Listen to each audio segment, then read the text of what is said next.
પાઠ્યપુસ્તક આધારિત વિજ્ઞાનના પ્રશ્નો જેમાં આપણે 6 થી 8ના પુસ્તકના ક્વેશ્ચન જોઈ રહ્યા હતા. એમાં આજનું આપણે 200 ક્વેશ્ચન સોલ્વ કર્યા હતા. એમાં આજનો વિડીયો નંબર 4 પાર્ટ 4 એમાં આપણે 200 ક્વેશ્ચનથી આગળ જોઈશું. તો આપણે જોઈએ તો કે એક્ઝામના ટેટ 2 કે ટેટ 1 એક્ઝામના કદાચ ફોર્મ ભરાય તો આ સપ્ટેમ્બરના એન્ડ સુધીમાં ભરાઈ શકે એવી કદાચ જાહેરાત થઈ શકે છે. હવે ફોર્મ ભરાય પછી એક્ઝામ ક્યારે આવશે એવા બધા બહુ પ્રશ્નો છે, પણ એ તો હવે પછીની વાત છે. પહેલાં આપણે પ્રિપરેશન ચાલુ રાખવી પડશે. તો આપણે જે લોકોની ખાસ કરીને ગણિત વિજ્ઞાન મેથડ છે એ લોકો માટે તો આ વિડીયો ખૂબ જ આઈએમપી છે, બરાબર. અને જનરલ એક્ઝામ બી આમાંથી વિજ્ઞાનના બહુ બધા ક્વેશ્ચન આવતા હોય છે. આપણે 200 ક્વેશ્ચન સોલ્વ કર્યા હતા, તો આપણે હવે 201થી આગળ જઈશું. જે ક્વેશ્ચન નંબર 201 છે, ફોબોસ અને ડીમોસ ઉપગ્રહો કયા ગ્રહને છે? તો કે મંગળ. ક્વેશ્ચન ઉલટો બી પૂછાય કે મંગળના ઉપગ્રહો કયા છે? તો કે ફોબોસ અને ડીમોસ. 202 હેલીનો ધૂમકેતુ હવે ક્યારે દેખાશે? તો 2062માં. ક્યારે દેખાયો હતો? તો કે 1986માં દેખાયો હતો અને દર 76 વર્ષે દેખાય છે, બરાબર. ને હવે ક્યારે દેખાશે? તો કે 2062માં દેખાશે. એપોલો 11 મિશન ક્યારે લોન્ચ કરવામાં આવ્યું હતું? તો એપોલો 11 છે 21 એપ્રિલ 1969. આ મિશન શેને રિલેટેડ હતું? તો કે જે નીલ આર્મસ્ટ્રોંગ ચંદ્ર પર પહોંચ્યો હતો એ એપોલો 11 મિશન અંતર્ગત પહોંચ્યો હતો, બરાબર. ને એ લોન્ચ થયું હતું 21 એપ્રિલ 1969. 204 કલ્પના ચાવલા મૃત્યુ પામ્યા હતા તે સ્પેસ શટલનું નામ જણાવો. કોલંબિયા. 205 ભૂ-સ્થિર ઉપગ્રહો કેટલા કિલોમીટર ઊંચાઈએ ગતિ કરે છે? 35,746 કિલોમીટર. ધ્રુવીય ઉપગ્રહો પૃથ્વીથી કેટલા કિલોમીટર ઊંચાઈએ ભ્રમણ કરે છે? 1000 કિલોમીટર. 207 ડીટીએચના પ્રસારણ માટે કયો ઉપગ્રહ છે? ડીટીએચ એટલે કે ડાયરેક્ટ ટુ હોમ, બરાબર. જે આપણે ચેનલ જોઈએ છે ટીવી, એના માટે કયો ઉપગ્રહ છે? તો કે ઇન્સર્ટ 4A. 208 મનુષ્ય શરીરમાં થતી દેહધાર્મિક ક્રિયાઓ કેટલા પીએચના ગાળામાં થતી હોય છે? બરાબર. દેહધાર્મિક ક્રિયાઓ તો 7 થી 7.8 એટલે કે તટસ્થ અને બેઝિક. 7 એટલે તટસ્થ કેવા છે, 7 થી ઉપર જશે એટલે કે બેઝિક. એટલા ગાળામાં થાય છે, 7 થી 7.8. ક્વેશ્ચન નંબર 209 એસિડિક જમીનને તટસ્થ કરવા શું ઉમેરવું પડે? તો કે લાઇમ. જ્યારે બેઝિક જમીન હોય એને તટસ્થ કરવા માટે જીપ્સમ એટલે કે ચિરોડી CaSO4, બરાબર. જો એસિડિક જમીન હશે તો એના માટે આપણે જમીનને તટસ્થ કરવી હોય તો લાઇમ ઉમેરવાનું, અને બેઝિક જમીનને તટસ્થ કરવા ચિરોડી. ક્વેશ્ચન નંબર 211 કઈ અધાતુ વિદ્યુતનું અવાહક છે? બરાબર. તો કે ગ્રેફાઇટ. આ અપવાદમાં આવે કેમ કે અધાતુ વિદ્યુતની નોર્મલી કેવી હોય છે? વાહક હોય છે. તો જોઈએ તો કે આ વિદ્યુતની અવાહક કોણ છે? તો કે ગ્રેફાઇટ. ગ્રેફાઇટ એટલે કઈ? તો કે જે આપણે પેન્સિલમાં જોઈએ છે શું છે? ગ્રેફાઇટ. હાઇડ્રોજનની શોધ કયા વૈજ્ઞાનિકે કરી અને ક્યારે? તો કે 1766માં હેનરી કેવેન્ડિશે. ફળોના રસ, જામ અને ફળોની સુકવણીમાં પ્રિઝર્વેટિવ તરીકે કઈ અધાતુ વપરાય છે? Sulphur dioxide. વિશ્વમાં તેલનો સૌપ્રથમ કૂવો ક્યાં અને ક્યારે ખોદવામાં આવ્યો? તો તારીખ છે 27/8/1869ના રોજ ટીટુસ વેલીમાં, બરાબર. પછી 215 ભારતમાં ક્યાં અને ક્યારે તેલનો કૂવો ખોદવામાં આવ્યો? તો કે ભારતમાં જોઈએ તો કે 26/8/1867માં અને આસામના દિગબુર ખાતે માકુમ સ્થળે, બરાબર. વિશ્વમાં પૂછે તો 1859માં અને ભારતમાં તો 1867માં. ક્યાં? આસામના દિગબુર પાસે માકુમ સ્થળે. ને એ એશિયાનો પ્રથમ છે, બરાબર. ચલો 216 એલપીજીમાં મુખ્ય ઘટક કયો હોય? તો કે બ્યુટેન, બરાબર. બ્યુટેન. એલપીજીમાં મુખ્ય ઘટક કયો હોય છે? બ્યુટેન. અંદર શું હશે? તો જોઈએ તો કે બ્યુટેનમાં શું હોય? પ્રોપેન અને બ્યુટેનનું પ્રવાહીકૃત મિશ્રણ હોય છે. ને એની સ્મેલ કેવી આવે? તો કે ઇથાઇલ મરકેપ્ટન જેવી. 267 સીએનજી એ કયા વાયુઓનું મિશ્રણ છે? સીએનજીમાં જોઈએ તો કયા વાયુનું મિશ્રણ હોય? તો કે મિથેન, ઇથેન અને પ્રોપેન. 3, બરાબર. મિથેન, ઇથેન, પ્રોપેનનું મિશ્રણ છે સીએનજી.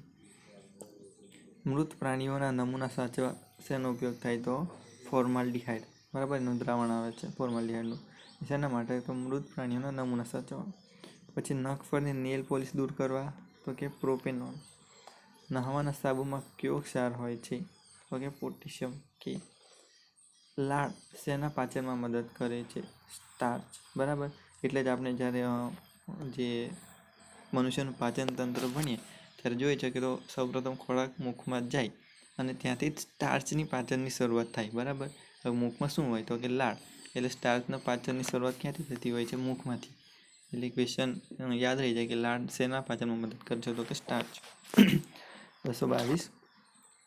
પચેલા ખોરાકનું વહન શરીરના ભાગોમાં કોણ કરે છે? તો કે રુધિર. બરાબર છે. પચેલો ખોરાક છે એ શક્તિ સ્વરૂપ ગ્લુકોઝ સ્વરૂપે લોહીમાં જશે અને પછી એ આખા શરીરમાં વહન પામે છે રુધિર. બરાબર. ચલો નેક્સ્ટ. શીરામાં કેવું રુધિર વહન પામે છે? તો શીરામાં અશુદ્ધ એટલે કે O2 વિહીન. અને ધમનીમાં કેવું રુધિર વહન પામે? તો કે શુદ્ધ એટલે કે O2 યુક્ત. યાદ રાખવાનું કે ધમનીમાં કેવું? શુદ્ધ રુધિર અને શીરામાં અશુદ્ધ. બરાબર. હવે શુદ્ધ હોય એટલે ઓક્સિજન યુક્ત રહેવાનું. તો ધમનીમાં કેવું? O2 યુક્ત શુદ્ધ રુધિર અને શીરામાં કેવું? અશુદ્ધ એટલે કે O2 વિહીન. 225. શુદ્ધ રુધિરનું વહન કરતી એકમાત્ર શિરા કઈ? તો કે ફુફ્ફુસ શિરા. હવે અહીંયા થોડું આપણે કન્ફ્યુઝન થાય. આપણે પહેલાં એવું કીધું કે ભાઈ શિરા એ કેવું? અશુદ્ધ રુધિર વહન કરે, પણ આખા બોડીમાં એક જ એવી શિરા છે જે ફુફ્ફુસીય શિરા એ કેવું? શુદ્ધ રુધિરનું વહન કરે. કેમ? તો કે હૃદય સાથે જોડાય છે. બરાબર. જે શું થાય કે ફેફસા દ્વારા જે હૃદયનું શુદ્ધિકરણ થાય અને જે હૃદય સુધી લાવે એ કોણ? ફુફ્ફુસીય શિરા થશે.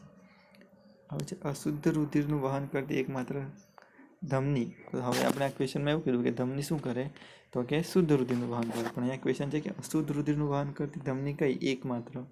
તો કે ફુફ્ફુસીય ધમની. બરાબર. એ શું કરે? જે આપણે જે હૃદયમાં અશુદ્ધ રુધિર આવે છે તેને ક્યાં સુધી લઈ જાય? ફેફસા સુધી શુદ્ધિકરણ માટે લઈ જાય છે. તો એવું પૂછાય કે એકમાત્ર અશુદ્ધ રુધિરનું વહન કરતી ધમની કઈ? તો કે ફુફ્ફુસીય ધમની. અને શુદ્ધ રુધિરનું વહન કરતી એકમાત્ર શિરા કઈ? તો ફુફ્ફુસીય શિરા. 227. શરીરના કયા ભાગમાં રુધિરનું શુદ્ધિકરણ થાય છે? બરાબર. હમણાં જ કહી દીધું ક્યાં થાય? ફેફસામાં. અને ગાળણ ક્યાં થાય? તો કે મૂત્રપિંડમાં. આ ખાસ યાદ રાખવાનું. જો શુદ્ધિકરણ થશે ફેફસામાં અને ગાળણ થશે મૂત્રપિંડમાં. જ્યારે ખાલી હૃદયનું કાર્ય શું? તો કે પમ્પિંગ કરવાનું. બરાબર. એક મોટર જેવું કાર્ય છે. 228. વનસ્પતિની વૃદ્ધિ અવરોધતા અંતઃસ્રાવ ક્યાં છે? એબ્સિસિક એસિડ. Question number 229. કરોડરજ્જુમાં કેટલી જોડ ચેતા ઉદ્ભવે છે? તો 31 જોડ. બરાબર. ચેતાઓ કેટલી? તો 31 જોડ. પણ મણકા પૂછ્યા હોય તો કેટલા? 33 જોડ આવશે. બરાબર. NACO એટલે શું? તો આ બધાને આવતું જ હોય. બરાબર. નેશનલ એઇડ્સ કંટ્રોલ ઓર્ગેનાઇઝેશન એટલે શું? કે એઇડ્સ અંગે જાગૃતિ ફેલાવતી એક સંસ્થા છે. વાતાવરણના કયા સ્તરમાં ઓઝોનનું સ્તર આવેલું છે? તો કે સ્ટ્રેટોસ્ફિયર. આ ખાસ યાદ રાખવાનું છે. બરાબર. વાતાવરણના કયા સ્તરમાં ઓઝોનનું સ્તર આવેલું હોય? તો સ્ટ્રેટોસ્ફિયરમાં. વાતાવરણના ટોટલ 4 સ્તર છે એમાંથી સ્ટ્રેટોસ્ફિયરમાં આવેલું છે. ક્લોરીનનો એક અણુ ઓઝોનના કેટલા અણુનું વિખંડન કરે છે? તો કેટલા? 1,00,000. ક્લોરીનનો એક અણુ હોય તો ઓઝોનના 1,00,000 કણોને તોડી નાખે છે. બરાબર. એટલે જ આપણે જોઈએ તો કે જે ક્લોરોફ્લોરોકાર્બન આવે છે એ શું કરે છે? ઓઝોનના સ્તરમાં ગાબડા પાડે છે અને એમાં શું હોય છે? ક્લોરીન જ હોય છે. હવે એક અણુ હોય તો 1,00,000 કણો તોડી નાખે છે. બરાબર. 233. ભારતમાં વન્યજીવ સંરક્ષણ ધારો ક્યારે આવ્યો? 1972. ચીપકો આંદોલન ક્યારે થયું? તો કે 1970માં. જંગલોના સંરક્ષણ માટે કઈ આગળ? તો રેની ગામમાં. કઈ મિસાઇલનો યશ અબ્દુલ કલામને ફાળે જાય છે? Guided missile. Indian academy of સાયન્સની સ્થાપના કોને કરી હતી? CV રામન, જેમને 1930માં નોબેલ પુરસ્કાર મળ્યો હતો. બરાબર. શેના માટે? તો કે રામન અસર નામની ઇફેક્ટ શોધવા માટે. વનસ્પતિમાં થતો વિકાસ માપવા માટે કયું સાધન આવે? તો કે કેસ્કોગ્રાફ. જોઈએ તો કે ડૉક્ટર જગદીશચંદ્ર બોઝ એમને શું કર્યું? તો કે રેઝોનન્સ, પછી ઇલેક્ટ્રિક વાયરલેસની શોધ કરી, પછી વનસ્પતિમાં માનવીની જેમ સંવેદન છે એ બી એમને શોધ્યું, રેકોર્ડરની બી શોધ એમને કરી. બરાબર. Doctor Jagadishchandra Bose. 238 atomic energy કમિશનના પ્રથમ અધ્યક્ષ કોણ હતા? ડૉક્ટર હોમી ભાભા. બરાબર, એટમ્સની વાત આવે એટલે આપણે હોમી ભાભા યાદ આવી જાય, એટલે એ ક્વેશ્ચન થોડો ઇઝી પડશે. 239 નંબર થિયરી કોને આપી? શ્રીનિવાસ રામાનુજન. ફિઝિકલ રિસર્ચ લેબોરેટરીની સ્થાપનાના પ્રણેતા કોણ છે? તો વિક્રમ સારાભાઈ. અને ક્યાં આવેલી છે? અમદાવાદમાં. આઇન્સ્ટાઈનના સાપેક્ષવાદમાં સુધારા સૂચવનાર ભારતીય વૈજ્ઞાનિક કોણ હતા? તો ડૉક્ટર જયંત નાલીકર. જો આવા ક્વેશ્ચન આઈએમપી બને, બરાબર, કે આઇન્સ્ટાઈને સાપેક્ષવાદનો નિયમ છે એમાં સુધારો સૂચવનાર ભારતીય વૈજ્ઞાનિક કોણ હતા? તો કે ડૉક્ટર જયંત નાર્લિકર. ઈસરોનું મુખ્ય મથક ક્યાં આવેલું છે? બેંગલુરુમાં. બરાબર, અને અન્ય મથકો અમદાવાદમાં આવેલા છે, તિરુવનંતપુરમમાં બી છે અને શ્રીહરિકોટામાં. ભારતે રશિયાની મદદથી પહેલો ઉપગ્રહ આર્યભટ્ટ ક્યારે અવકાશમાં તરતો મૂક્યો? તો 19 એપ્રિલ 1975. કદાચ તારીખ ના યાદ રહે પણ વર્ષ યાદ રાખીશું કે 1975માં. ભારતે બનાવેલો અને ભારત દ્વારા જ તરતો મૂકવામાં આવેલ પ્રથમ ઉપગ્રહ કયો? તો કે રોહિણી. એ ક્યારે? તો કે 18 જુલાઈ 1980. બરાબર, ક્યાંથી? હરિકોટાથી. અને શેના દ્વારા? તો SLV-3. બરાબર, સેટેલાઇટ લોન્ચિંગ વ્હીકલ નંબર 3 એના દ્વારા. ઈસરોની સ્થાપના ક્યારે થઈ? તો કે 15 ઓગસ્ટ 1969. શરીરનું અસ્થિતંત્ર તેના બંધારણ અંગેનો અભ્યાસ કરતું શાસ્ત્ર અને શું કહેવાય? એનાટોમી. બરાબર, જે મેડિકલ સ્ટુડન્ટ છે એ લોકોને ખબર છે કે જે શરીરનું બંધારણ હોય અને અસ્થિ એટલે કે હાડકાં બધું અભ્યાસ કરવામાં શું કહેવાય? એનાટોમી. 247 ગ્રહો, ઉપગ્રહો અને અંતરિક્ષનો અભ્યાસ કરતું વિજ્ઞાન તો એને શું કહેવાય? કાસ્મોલોજી. ફળ, ફૂલ, શાકભાજી વગેરેનું બાગાયતી શાસ્ત્ર એટલે શું કહેવાય? હોર્ટિકલ્ચર. બરાબર, શાકભાજીને લગતું આવે તો હોર્ટિકલ્ચર. ખડકો, જમીનના સ્તરોનો અભ્યાસ કરતું શાસ્ત્ર કયું છે? જીઓલોજી. વાણી કેવી રીતે ઉત્પન્ન થાય છે તેનો અભ્યાસ કરતું શાસ્ત્ર તો એને કહેવાય ફોનેટિક્સ. બરાબર, એને શું કહેવાશે? ફોનેટિક્સ. ધરતીકંપના તરંગોનો અભ્યાસ કરતું શાસ્ત્ર સિસ્મોલોજી. આ ક્વેશ્ચન એક્ઝામમાં પૂછાયો છે, બરાબર, ટેટની એક્ઝામમાં કે ધરતીકંપના તરંગોનો અભ્યાસ કરતું શાસ્ત્રને શું કહેવાય? સિસ્મોલોજી. રેશમના કીડાનો ઉછેર તો એને શું કહેવાય? સેરીકલ્ચર. મધમાખી ઉછેર આવે તો એપીકલ્ચર. બરાબર, રેશમના કીડાનો ઉછેર તો સેરીકલ્ચર અને મધમાખી ઉછેર તો એપીકલ્ચર. પદાર્થ નાના નાના કણનો બનેલો છે એવું પ્રતિપાદિત કરનાર પ્રથમ ભારતીય વૈજ્ઞાનિક કોણ હતા? તો કે કણાદ. 4મી સદીમાં આયુર્વેદમાં વાડકા પદ્ધતિનો ઉપયોગ કરનાર કોણ હતા? સુશ્રુત. પછી નાગાર્જુન કોની સાથે સંકળાયેલ છે? તો કે રસાયણશાસ્ત્ર. અને એમને જ શું નિસ્યંદન, ઉદ્ધવપાતન, ધાતુઓનું શુદ્ધિકરણ વગેરેની રીતો આપી હતી. બૃહદ સંહિતા ગ્રંથ કોને લખ્યો છે? વરાહમિહિરે. બરાબર, અને એમને જ પંચ સિદ્ધાંતિકા બી લખ્યો. આ ક્વેશ્ચન આઈએમપી બને કે પંચ સિદ્ધાંતિકા પછી બૃહદ સંહિતા એ ગ્રંથ કોના છે? વરાહમિહિરના. ગ્રહણ પૃથ્વીની છાયા વડે થાય છે એવું કોને કીધું? આર્યભટ્ટે. વન લાઇનરમાં આ ક્વેશ્ચન પૂછાઈ જાય, બરાબર, કે ગ્રહણ પૃથ્વીની છાયા વડે થાય છે એવું સૌ પ્રથમ કોને કહ્યું? તો કે આર્યભટ્ટ. પછી કામસૂત્ર કોને લખ્યું? વાત્સ્યાયને. પછી આ પ્રશ્ન ખૂબ જ આઈએમપી કે ભૌતિકશાસ્ત્રના પિતા કોણ છે? તો કે આર્કિમિડીઝ. બરાબર, એને ભૌતિકશાસ્ત્રના પિતા કહેવામાં આવે છે.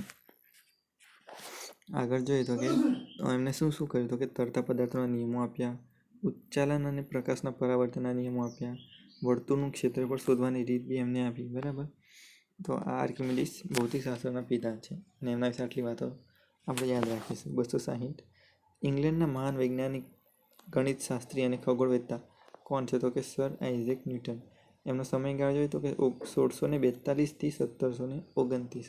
હવે એમના વિશે જોઈએ તો કે ગુરુત્વાકર્ષણનો નિયમ સમગ્ર સૂર્યમંડળને લાગુ પડે છે એવું સૌ પ્રથમ સાબિત કર્યું સર આઇઝેક ન્યૂટને. પછી એમને ગતિના નિયમો આપ્યા છે. સૂર્યકિરણ 7 રંગોનું બનેલું છે એવું બી કોને કીધું? તો સર આઇઝેક ન્યૂટને. પછી કોપરનિક્સ વિશે જોઈએ. કોપરનિક્સ કોણ હતો? તો કે પોલેન્ડનો વતની હતો. આધુનિક ખગોળશાસ્ત્રના સ્થાપક હતો અને પૃથ્વી સૂર્યની આસપાસ ફરે છે તેવું પ્રથમ કહેનાર કોણ હતું? કોપરનિક્સ. બરાબર, કોપરનિક્સે એવું કીધું કે કેન્દ્રમાં સૂર્ય છે અને તેની આસપાસ બધા ગ્રહો ફરે છે, પણ એને ખાલી પૃથ્વીનું કીધું કે સૂર્યની આસપાસ ફરે છે. બરાબર, પૃથ્વી સૌપ્રથમ કોને કીધું? કોપરનિક્સે. પછી નેક્સ્ટ આવે છે ગેલિલિયો. તો ગેલિલિયો એને શું શોધ્યું? તો કે લોલકનો નિયમ, થર્મોમીટરની શોધ કરી. પછી પૃથ્વી સૂર્યની પ્રદક્ષિણા કરે છે તે નિયમ એને આપ્યો. બરાબર. 261 શરીર રચના અંગે અનેક શોધો કરનાર વૈજ્ઞાનિક કલાકાર ગણિતશાસ્ત્રી કોણ હતા?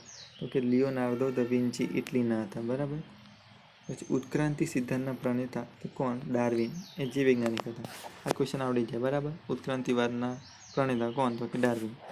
એમને શું કીધું કે પ્રાણી માત્રમાં કાળક્રમે પરિવર્તન થયા કરે છે, એવું એમને કીધું ડાર્વિને.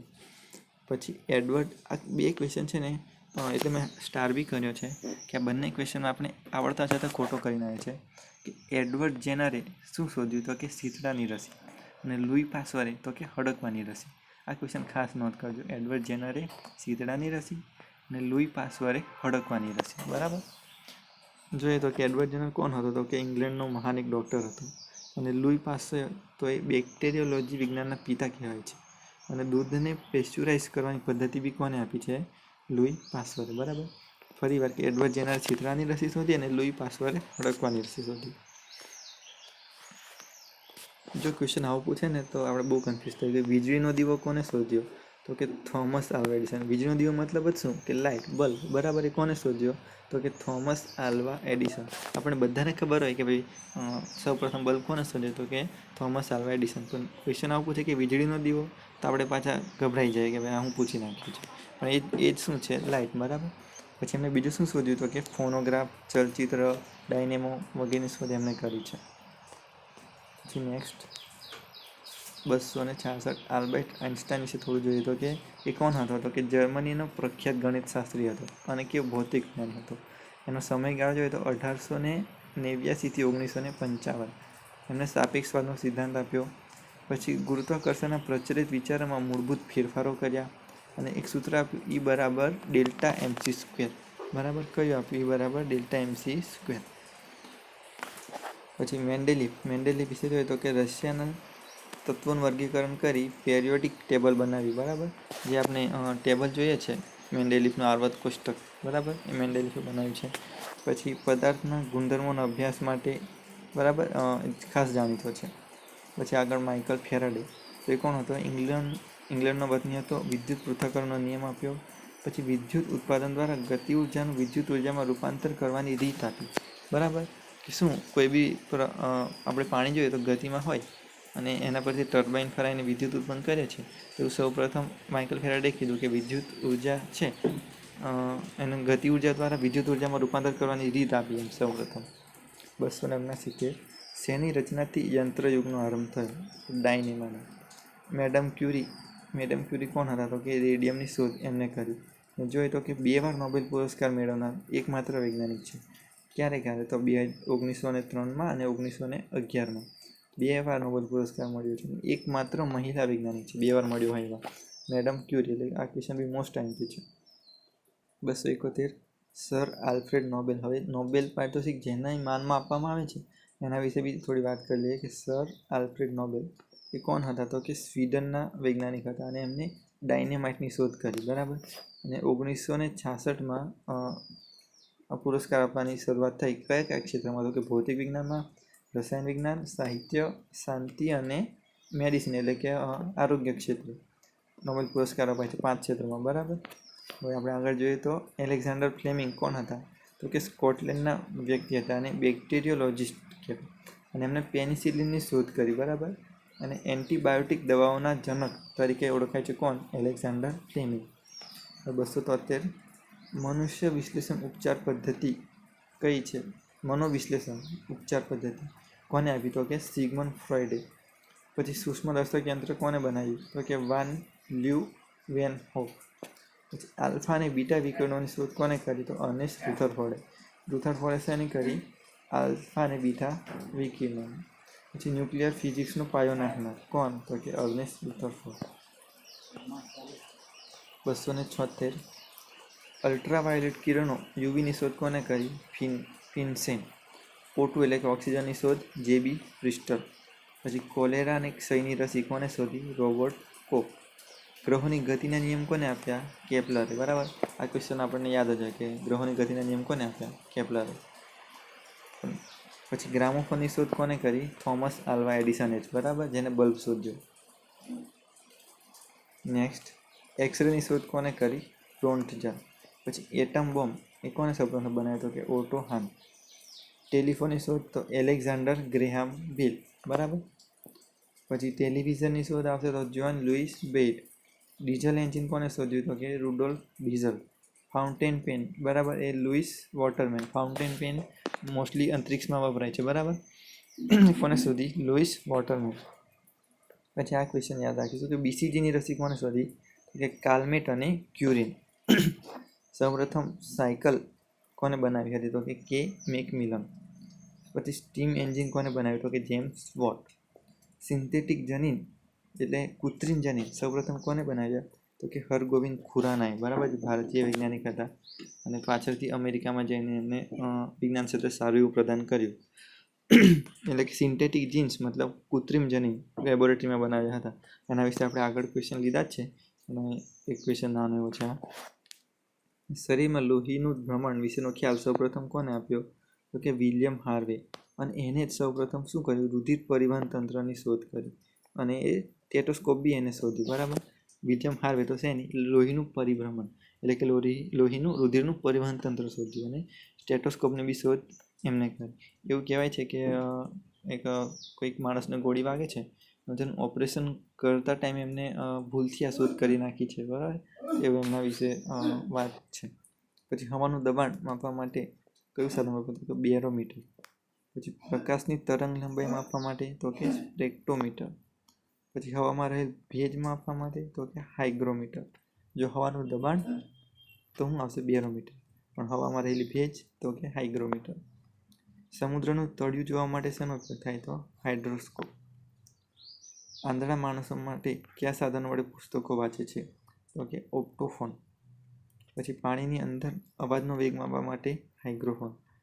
વનસ્પતિને થતા સંવેદના દર્શાવતું સાધન કયું? કેસ્કોગ્રાફ. પછી ધરતીકંપનું માપક સાધન કયું? સિસ્મોગ્રાફ, બરાબર. ધરતીકંપના તરંગો આપણે માપવા હોય આપણે કહીએ કે 6.5ની તીવ્રતાનો ભૂકંપ આવ્યો કે 2.5ની, તો એ કઈ રીતે મપાય તો કે સિસ્મોગ્રાફની મદદથી. જો આ બધા વન લાઇનર ક્વેશ્ચન છે, બરાબર. આમાં વધારે સમજવાનું ના હોય, આપણે યાદ જ રાખવા પડે કે આ કોને શું શોધ્યું તે. પછી 300મો ક્વેશ્ચન, યાંત્રિક શક્તિ દ્વારા વીજળી ઉત્પન્ન કરતું સાધન કયું છે તો કે ડાયનેમો. પછી આરડીએક્સ આપણે ઘણી વાર સામે કે ભાઈ આરડીએક્સ બોમ્બ, પણ એ શું છે તો કે રિસર્ચ ડેવલપમેન્ટ એક્સપ્લોઝિવ છે, બરાબર. પછી 302, પ્રતિલિપિ પ્રેષણ એ શું છે? ફેક્સની પદ્ધતિ, બરાબર. ફેક્સને શું કહેવાય? પ્રતિલિપિ પ્રેષણ. હૃદયમાં રહેલી ગાંઠ તપાસવા માટે શું કરવામાં આવે તો કે બાયોપ્સી. ઘણી વાર આપણે આ શબ્દ સાંભળીએ કે ભાઈ બાયોપ્સી કરાવવાની છે કે કરાવી, પણ એ છે શું તો કે શરીરમાં રહેલી ગાંઠ હોય એ તપાસવા માટે બાયોપ્સી કરવામાં આવે છે. પછી રસોડામાં કઈ વીજાણુ ભઠ્ઠીનો ઉપયોગ થાય તો કે માઇક્રોવેવ ઓવન. હવે આ આપણે પ્રશ્નનો અલગ લાગે, અજુગતો લાગે કે વીજાણુ ભઠ્ઠી રસોડામાં બી આવે, પણ આવે. એ શું છે? માઇક્રોવેવ ઓવન એક પ્રકારની શું છે? વીજાણુ ભઠ્ઠી છે. 305, અતિ સૂક્ષ્મ તરંગ લંબાઈવાળા કયા તરંગો ચામડીની આરપાર જઈ શકે છે તો ક્ષ કિરણો કે એક્સ કિરણો, બરાબર. 306, કાચ કાપવા માટે શું વપરાય તો કે હીરાકની નામનું આવે છે અને કાચ કાપવા માટે. બરફમાં શું ભરવાથી બરફનું ગલનબિંદુ 0 ડિગ્રી કરતાં નીચું થાય છે તો કે મીઠું. બરફમાં થોડું મીઠું ઉમેરી દઈએ તો શું થાય? એનું ગલનબિંદુ 0 ડિગ્રી કરતાં બી નીચે જતું રહે, બરાબર. પછી પલાયન વેગ કેટલો છે તો કે 4000 કિલોમીટર પ્રતિ અવર. પલાયન વેગ મતલબ કે શું? એટલી સ્પીડે તમને અહીંથી ફેંકવામાં આવે તો તમે અવકાશમાં તરતા થઈ જાઓ, બરાબર. 309, વિશ્વની પ્રથમ મહિલા અવકાશયાત્રી કોણ તો કે વેલેન્ટિના. ભારતની પૂછે તો સુનિતા વિલિયમ્સ, પણ વિશ્વની કોણ? વેલેન્ટિના. માનવ શરીરનો કેટલો ભાગ પાણીનો બનેલો છે તો કે 2/3, બરાબર. માનવનું સામાન્ય તાપમાન કેટલું હોય માનવીનું તો 98.4 ફેરનહીટ. અને ડિગ્રી સેલ્સિયસ પૂછે તો 37 ડિગ્રી સેલ્સિયસ કે 98.4 ફેરનહીટ. આંખની સુરક્ષા માટે કયું વિટામિન જવાબદાર તો કે વિટામિન એ. પછી પ્રજનન માટે જરૂરી કયું વિટામિન? Vitamin E. લોહી ગંઠાવા માટે કયું વિટામિન જવાબદાર તો કે વિટામિન કે. અને લોહી ગંઠાવા માટે કયા કણો જવાબદાર તો એમાં આવશે ત્રાક કણો, બરાબર. જે લોહીમાં કયા કયા કણો હોય તો કે શ્વેત કણ, પછી રક્તકણ અને ત્રીજા આવે ત્રાક કણ, બરાબર. એ લોહી ગંઠાવા માટે જવાબદાર છે. વિટામિન કે આવશે. પછી સર્ગર્ભાવસ્થામાં ભ્રૂણનો વિકાસ શેને આભારી છે તો ફોલિક એસિડ. મધુપ્રમેહ ડાયાબિટીસ કેવો રોગ છે તો કે આનુવંશિક છે, બરાબર. એ કોઈના દ્વારા ફેલાતો નથી, પણ કેવો છે? આનુવંશિક. પોતાના માતા પિતામાં હોય તો બાળકમાં હોવાની સંભાવના છે. પછી મેલેરિયા શેનાથી થાય? તો કે પ્રજીવથી થતો રોગ છે. અને મરડો બી શેનાથી થાય? પ્રજીવથી. પછી ગ્લુકોમા એ શેને લગતો રોગ છે? તો કે આંખનો રોગ. આ ક્વેશ્ચન પૂછાઈ ચૂકેલો છે. ગ્લુકોમા શેને લગતો રોગ છે? તો આંખનો રોગ. મધુપ્રમેહથી કયું અંગ અસરગ્રસ્ત થાય છે? તો કે લોહી અને સ્વાદુપિંડ. કમળો ક્યાં અસર કરે? તો કે યકૃતને અસર કરે. મેલેરિયા ક્યાં અસર કરે? તો બરોડને અસર કરે. અને ઓટિસ એ શું છે? તો કે કાનનો રોગ છે. પછી પાયોરિયા એ શેને લગતો રોગ છે? દાંતને લગતો રોગ છે પાયોરિયા. ઘણીવાર સાંભળ્યું હશે બરાબર આના વિશે. પછી ઓઝોનનું પડ ક્યાં આવેલું છે? તો કે સમતાપ મંડળમાં. 325 યુરેનિયમના પરમાણુનું વિખંડન સૌપ્રથમ કયા વૈજ્ઞાનિક દ્વારા કરવામાં આવ્યું હતું? ઓટો હોન. આર્થરાઇટિસ એ શેને લગતો રોગ છે? પગનો રોગ. સૂર્યના પારજાંબળી કિરણોને શોષી લેનાર વાયુ કયો છે? Ozone O3. બરાબર. ઓઝોનનું આવરણ એટલા માટે જ છે કે સૂર્યના પારજાંબળી કિરણો પૃથ્વી પર ડાયરેક્ટ સીધા ના આવે અને એને શોષી લે છે કોણ? Ozone O3. નહીં તો સૂર્યના જે કિરણો છે એ મનુષ્ય માટે બહુ હાનિકારક છે સીધા આવી જાય તો. 328 કયા વિટામિનની ઉણપથી દાંતનો રોગ થાય છે? Vitamin C. ડુંગળી કે લસણની ગંધ કયા કારણોસર હોય છે? પોટેશિયમ એટલે કે કે. સૌથી તેજસ્વી ગ્રહ કયો છે? ગુરુ. કયો ગ્રહ પોતાની ધરી પર સૂર્યની આજુબાજુ ફરવામાં ધરી પર અને સૂર્યની આજુબાજુ એક સરખો સમય લે? શુક્ર. મતલબ કે ધરી ભ્રમણ બી અને પરિક્રમણ બી. બરાબર. એટલે સૂર્યની આસપાસ બી ફરે અને પોતાની ધરી પર બી ફરે. તો બંનેમાં એક સરખો સમય કોણ લે છે? શુક્ર. 332 માનવ દ્વારા છોડવામાં આવેલ શ્વાસમાં કેટલા ટકા કાર્બન ડાયોક્સાઇડનું પ્રમાણ હોય છે? બરાબર. આવા ક્વેશ્ચન પૂછી શકે. તો કેટલા ટકા? 4%. આપણને એટલું ખબર કે આપણે શ્વાસ તરીકે ઓક્સિજન લઈને ઉચ્છ્વાસમાં કાર્બન ડાયોક્સાઇડ કાઢીએ. અને કેટલા ટકા બહાર નીકળે છે? કે 4% કાર્બન ડાયોક્સાઇડ. જીવ વિજ્ઞાન અને ઇલેક્ટ્રોનિક્સ બંને ભેગા થાય તો શું બની જાય? તો કે બાયોનિક્સ. જીવ વિજ્ઞાનના પિતા કોણ? તો કે અરસ્તુ.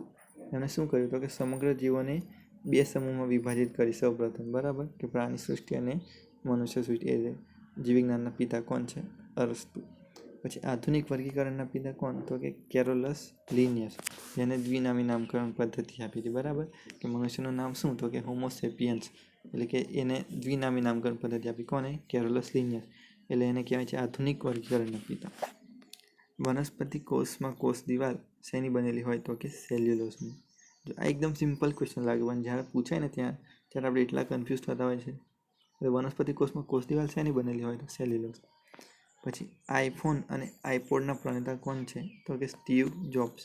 જો આ ક્વેશ્ચન ઊંધો કરી નાખી. એપલ કંપનીના સ્થાપક કોણ? તો કે સ્ટીવ જોબ્સ. અહીંયા શું કીધું કે આઈફોન અને આઈપોડ, તો એના પ્રણેતા કોણ? તો સ્ટીવ જોબ. કયા ગ્રહ પર સૂર્ય પૂર્વમાં આથમે છે? શેના પર? શુક્ર પર. ભારતે સૌપ્રથમ કયો ઉપગ્રહ પોતાના જ પ્રક્ષેપણ યાન દ્વારા પૃથ્વીની ફરતે ભ્રમણ કક્ષામાં મૂક્યો હતો? રોહિણી. બરાબર. આ ક્વેશ્ચન આગળ આવી ચૂક્યો છે પણ થોડો અલગ રીતે છે. પછી વિદ્યુત પ્રવાહનું માપન શેનાથી થાય? તો કે એમીટર દ્વારા. પછી લાલ કીડીના ડંખમાં કયો એસિડ હોય? Formic acid. ફળોનો અભ્યાસને શું કહેવાય? પોમોલોજી. બરાબર. ફળોનો અભ્યાસ તો એને કહેવાય પોમોલોજી. હીરાનો 1 કેરેટ બરાબર કેટલું થાય? તો કે 200 મિલીગ્રામ. ગ્રામ નહીં, શું છે? મિલીગ્રામ છે. બરાબર. 1 કેરેટ હીરો એટલે કેટલું થાય? 200 મિલીગ્રામ. બોક્સાઇટમાં શું હોય? તો કે એલ્યુમિનિયમ. બોક્સાઇટમાંથી શું મળે? તો એલ્યુમિનિયમ મળે છે. બરાબર. પાણીમાં મીઠું ઉમેરવાથી તેનું ઉત્કલન બિંદુ શું ફેરફાર થાય? તો કે ઊંચું થઈ જાય. બરાબર. મતલબ વધી જાય છે. પછી કયા પાણીમાં સૌથી ઓછો ક્ષાર હોય? તો કે વરસાદનું પાણીમાં. ક્ષાર હોય તો ખરો પણ કેવો? ઓછો હોય. પછી WHO એટલે કે વર્લ્ડ હેલ્થ ઓર્ગેનાઇઝેશન વડું મથક ક્યાં આવેલું છે? જીનીવા ખાતે. રસીકરણની શોધ કોને કરી? તો કે એડવર્ડ જેનરે. જેને શું? શીતળાની રસી શોધી હતી. અને લુઈ પાસ્ચર તો હડકવાની રસી. પછી વેળાવદર અભયારણ્ય શેના માટે જાણીતું છે? તો કે ઘડિયાળ માટે. બરાબર. એ વેળાવદર. પછી નાર્કો એનાલિસિસ ટેસ્ટ શેના માટે છે? તો કે સત્ય હકીકતને જાણવા માટે. બરાબર. જે હવે ક્રાઇમ બ્રાન્ચમાં નોર્મલી થતા હોય છે નાર્કો એનાલિસિસ ટેસ્ટ શેના માટે? સત્ય હકીકત જાણવા માટે. એટલે કે વ્યક્તિને થોડો બેભાનની અવસ્થામાં કરી દેવામાં આવે છે, પણ એને બોલે એ રીતની બેભાન અવસ્થામાં કરી દે છે, અને પછી એને સત્ય હકીકત જાણવા માટે આ ટેસ્ટ ઉપયોગી છે. કાર્બનનું સૌથી નરમ સ્વરૂપ કયું? તો કે ગ્રેફાઇટ. અમેરિકાનું પ્રથમ અવકાશયાન કયું હતું? કોલંબિયા. પછી શરીરની માસ્ટર ગ્રંથિ કઈ? પિટ્યુટરી ગ્રંથિ. બરાબર, આ ક્વેશ્ચન ઘણી વાર પૂછાઈ ચૂક્યો છે કે માસ્ટર ગ્રંથિ કઈ? બરાબર, તો પિટ્યુટરી. કે પછી મુખ્ય ગ્રંથિ કઈ? તો બી કઈ? પિટ્યુટરી. વિદ્યુતની સૌથી વધુ વાહક ધાતુ કઈ? તો કે ચાંદી. બરાબર, એટલે કે સિલ્વર. ચાંદી એ વિદ્યુતની સૌથી વધુ વાહક છે. બરાબર. મેઘધનુષમાં કયા રંગનું વક્રીભવન સૌથી વધુ થાય છે? તો કે જાંબલી રંગનું સૌથી વધુ થતું હોય છે. મેઘધનુષના રંગો કયા? તો કે જાનેવાલી, પીનારા. એમાં જાંબલી રંગનું સૌથી વધુ વક્રીભવન થાય. પછી પદાર્થ નાનામાં નાના કણોનો બનેલો છે એવું કોને કીધું? કર્ણાલે. પછી મેસમેકર એ શું છે? તો કે હૃદયની ગતિને નિયંત્રિત કરવા માટે. બરાબર, મેસમેકર શું છે? હૃદયની ગતિને નિયંત્રિત કરવા માટેનો અવયવ છે. પછી સોનુને શું કહેવાય છે? એયુ. એની સંજ્ઞા કઈ છે? એયુ. થોરિયમ ક્યાંથી મળે છે? તો કે કેરળ અને તમિલનાડુમાંથી. પછી દરિયાની ઊંડાઈ માપવા માટે શું? તો કે ફેથોમીટર. 362. એક પ્રકાશ વર્ષ એટલે કેટલું મીટર કે કિલોમીટર થાય? તો એક પ્રકાશ વર્ષ બરાબર 9.46 × 10⁻15 મીટર. અને કિલોમીટરમાં પૂછવું હોય તો 9.46 × 10⁻12 કિલોમીટર. પછી હેલીનો ધૂમકેતુ ક્યારે દેખાશે? આગળ આવી ગયો કે 2062માં. લાસ્ટ ક્યારે દેખાયો? તો 1986. સૌથી વધુ પરિભ્રમણ ગાળો કોનો છે? ગુરુનો. પછી ખાંડનું રાસાયણિક નામ શું છે? તો કે સુક્રોઝ, એટલે કે C6H12O6. પછી ધાતુને ઓગાળવા કઈ ધાતુ પદાર્થ વપરાય? તો કે ફ્લોરસ્પાર. પછી કૃષ્ણ ક્રાંતિ કોને સંબંધિત છે અને કઈ બાબતે આત્મનિર્ભરતા મેળવવા માટે છે? તો કે ખનિજ તેલ. ખનિજ તેલ સાથે કઈ ક્રાંતિ સંકળાયેલી? તો કે કૃષ્ણ ક્રાંતિ. શેમાંથી ઉર્જા પ્રાપ્ત થતી નથી? વિટામિનમાંથી ઉર્જા પ્રાપ્ત થતી નથી, પણ આપણા શરીર માટે ખૂબ જ અગત્યના છે વિટામિન. બરાબર, એમાંથી આપણે કોઈ પણ પ્રકારની ઉર્જા મળતી નથી. પણ વિટામિન આપણા શરીરના બંધારણ માટે જરૂરી છે ખાસ કરીને. નેક્સ્ટ, પરમાણુ ભઠ્ઠીમાં ભારે પાણીનો ઉપયોગ શેના માટે થતો હોય છે? તો એક મંદક તરીકે. પછી માણસની આંખમાં વસ્તુનું પ્રતિબિંબ ક્યાં રચાતું હોય? તો કે રેટિના. જો પ્રકાશને નિયંત્રિત કોણ કરે? તો કોર્નિયા આવે એમાં. પણ આંખમાં વસ્તુનું પ્રતિબિંબ ક્યાં રચાય? તો રેટિના પર. પછી શરીરના માતૃકોષ કયા છે? તો કે સ્ટેમ સેલ. ફોરેન્સિક સાયન્સ એટલે એને કહેવાય શું? તો કે ગુનાશોધક વિજ્ઞાન. આપણે ઘણા નામ વડે સાંભળે કે ભાઈ મારે ફોરેન્સિક સાયન્સમાં જવું છે, પણ એ શું છે? તો કે ગુનાશોધક સંસ્થા. વિશ્વ રક્તદાતા દિવસ ક્યારે આવે? તો કે 14 જૂન. અણુ ભઠ્ઠીમાં બળતણ તરીકે શું વપરાય? યુરેનિયમ. પછી વિસ્કોમીટર એ શેના માટે છે? તો કે ચિકાસ માપવા માટે. પછી બે અરીસા વચ્ચે કેટલા ડિગ્રીનો ખૂણો હોય તો અરીસા વચ્ચે મૂકેલી વસ્તુના 5 પ્રતિબિંબ મળે? તો કે 60 ડિગ્રી. બરાબર, બે અરીસાને તમે 60 ડિગ્રીના ખૂણે મૂકો તો એને વચ્ચે કોઈ વસ્તુ હોય એના કેટલા? 5 પ્રતિબિંબ આપણને મળતા હોય છે. પછી કૃત્રિમ વરસાદ, તેમાં શું હોય? તો કે સોડિયમ ક્લોરાઇડનું રસાયણ ભરવામાં આવેલું હોય છે. બરાબર. અપ્સરાનું ભઠ્ઠી ક્યાં આવેલી છે? ટોમ્બે. તુલસીમાં કયો એસિડ હોય? તો ઓક્ઝેલિક એસિડ, ઓબ્સેસિક એસિડ. બરાબર. આંખનું દાન કેટલા કલાકની અંદર કરવું જોઈએ? તો કે 12 કલાકની અંદર કરવું જોઈએ. પેનિસિલિનની શોધ કોને કરી? Alexander Fleming. આંખનું દાનવાળો ક્વેશ્ચન મને ડાઉટફુલ છે. બરાબર, આપણે આગળ જોઈ લઈશું એને. આઈ થિંક 6 કલાક આવે છે એમાં. આંખનું દાન કેટલા કલાકની અંદર કરવું જોઈએ? તો કે 6 કલાકની અંદર. બરાબર, એ જોઈ લઈશું આપણે. પછી દાંત અને હાડકાના બંધારણ માટે ખોરાકના કયા ઘટકની જરૂર પડે છે? તો કે ખનિજ સાર. દાંત અને હાડકાના બંધારણમાં શું જરૂરી? તો કે ખનિજ સાર. રક્તકણોનું આયુષ્ય કેટલું હોય છે? તો કે 120 દિવસ. સ્ત્રીમાં અંડપિંડ ક્યાં આવેલા હોય? તો કે ઉદર ગુહામાં. સૂર્યપ્રકાશથી રક્ષણ મેળવતા ગોગલ્સમાં કયા પ્રકારનો કાચ હોય? તો કે ફોટોફોમિક કાચ. ફોટોફોમિક કાચ શેના માટે? સૂર્યપ્રકાશથી રક્ષણ મેળવવાના ગોગલ્સ હોય એમાં. પછી ઇકોલાઈ બેક્ટેરિયા ક્યાં વસવાટ કરે? તો કે આંતરડામાં. શૂન્યાવકાશમાં પ્રકાશનો વેગ કેટલો હોય? તો કે 3 લાખ કિલોમીટર પ્રતિ સેકન્ડ, એટલે કે 3 × 10⁵ 8 મીટર પ્રતિ સેકન્ડ થશે. કિલોમીટરમાં તો 5 થશે. પછી કેસુડાના ઝાડનું નામ જણાવો. કેસુડા કયા ઝાડ પર ઉગે? તો કે ખાખરો. જે ગામડામાં રહેતા એ લોકોને તો ખાસ ખ્યાલ જ હોય, પણ જે લોકો બહાર રહે છે, સિટીમાં રહે છે, એ લોકોને ખ્યાલ ના હોય કે કેસુડાનો ફૂલ હોય એ કયા ઝાડ પર થાય. તો ખાખરો. પછી ગુલકંદ કયા ફૂલમાંથી બને છે? ગુલાબ. કયા ખંડમાં વસવાટ શક્ય નથી? તો એટલાન્ટિક. બરાબર. અને એટલાન્ટિકાને શું કહેવામાં આવે છે? તો કે વિશ્વની પ્રયોગશાળા. આ પ્રશ્ન પર ખૂબ જ ધ્યાન રાખજો. કેમ? કારણ કે ત્યાં વસવાટ શક્ય નથી, તો જ્યાં જે બી પરીક્ષણ કરવાના હોય ત્યાં આ ખંડ પર કરવામાં આવતા હોય છે. બરાબર. એટલા માટે વિશ્વની પ્રયોગશાળા કીધી છે. પછી વરસાદ માપવા માટે શેનો ઉપયોગ થાય? ઓડોમીટર.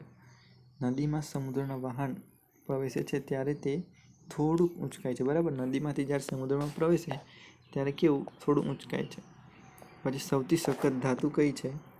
ટંગસ્ટન. બરાબર. એટલે કે W સૌથી સખત ધાતુ છે. 394. રેડિયો એક્ટિવિટીનો પ્રમાણિત એકમ કયો છે? ક્યુરી. પિયુષ એટલે કે પિત્યુટરી ગ્રંથિનો વધારે પડતો સ્ત્રાવ બાળકમાં શું અસર કરે? તો કે બાળકની ઊંચાઈ ખૂબ વધી જાય. બરાબર. જ્યારે 10-12 વર્ષ પછીનો સમયગાળો આવે ઉંમરનો, તો પિટ્યુટરી ગ્રંથિમાં વધારે પડતો સ્ત્રાવ થાય તો ઊંચાઈ અચાનક એકદમ વધી જતી હોય છે. બરાબર. 396. કઈ ધાતુને પાણીમાં નાખતા સળગી ઉઠે છે જેથી તેને કેરોસીનમાં રાખવામાં આવે છે? તો કે સોડિયમ Na.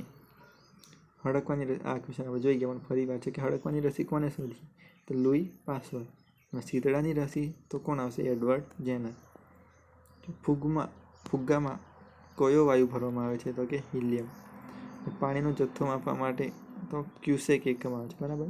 અને આજનો છેલ્લો ક્વેશ્ચન જોઈએ 400મો, કે પ્રકાશની તરંગ લંબાઈનો એકમ શું છે? તો કે એંગસ્ટ્રોમ.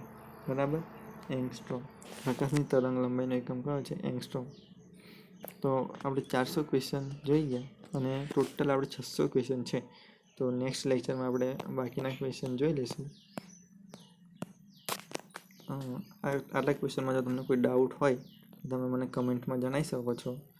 બરાબર. અને વિડીયો કેવો લાગ્યો તે જરૂરથી જણાવજો. તમે ચેનલમાં નવા હોય તો સબસ્ક્રાઈબ કરજો. બરાબર. અને વિડીયો પૂરો જોયો એ બદલ આપનો ધન્યવાદ.